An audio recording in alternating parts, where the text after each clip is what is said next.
ఇంత మంచి కార్యక్రమం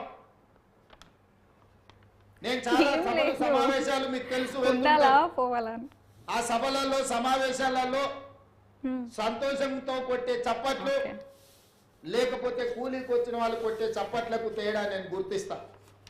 ఇవాళ మీరు కొడుతున్న చప్పట్ల వెనుక మీ సంతోషం, మీ కుటుంబ సభ్యుల యొక్క ఆనందం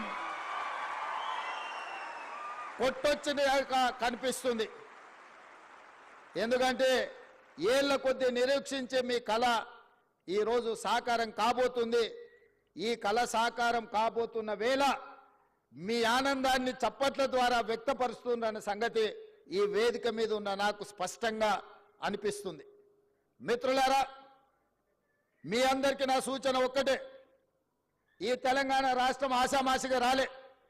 ఈ తెలంగాణ రాష్ట్రం మీలాంటి వేలాది లక్షలాది మంది విద్యార్థిని నిరుద్యోగ యువకులు ఉద్యమాలు చేసి వందలాది మంది పిల్లలు ఆత్మ బలిదానాలు చేసుకుంటే రాష్ట్రాన్ని తెచ్చుకున్నాం.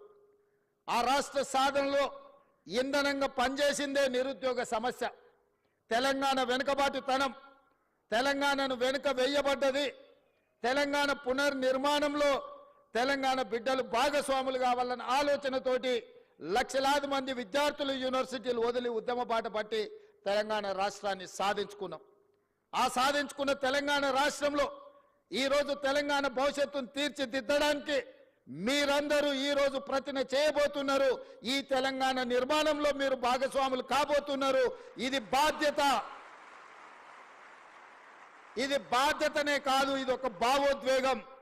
నేను ప్రతి ఉద్యోగ నియామకాల సందర్భంగా నేను చెప్తున్నా, ఇది ఉద్యోగం కాదు, ఇది భావోద్వేగం.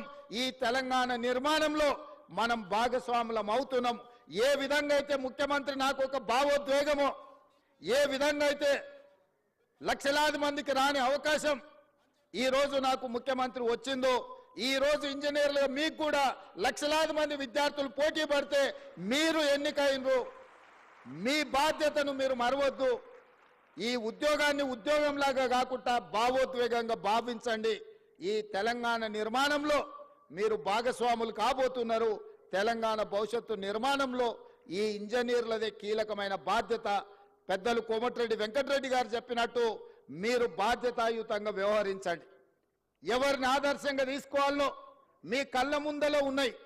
బాక్రానంగల్ డ్యామ్ నుంచి నాగార్జున సాగర్, శ్రీశైలం, శ్రీరామ్ సాగర్ వరకు పండిత్ జవహర్లాల్ నెహ్రూ గారి సమయంలో మొదటి ప్రధానమంత్రి కట్టిన ప్రాజెక్టులు ఎన్ని వర్షాలు, వరదలు, తుఫాన్లు, ఉప్పెనలు వచ్చినా నిటారుగా నిలబడి ఆ నాణ్యత అక్కడ కళ్ళ ముందు కనిపిస్తుంది. ఆ రోజు సాంకేతిక నైపుణ్యం లేదు, ఈ యంత్ర సామాగ్రి లేదు.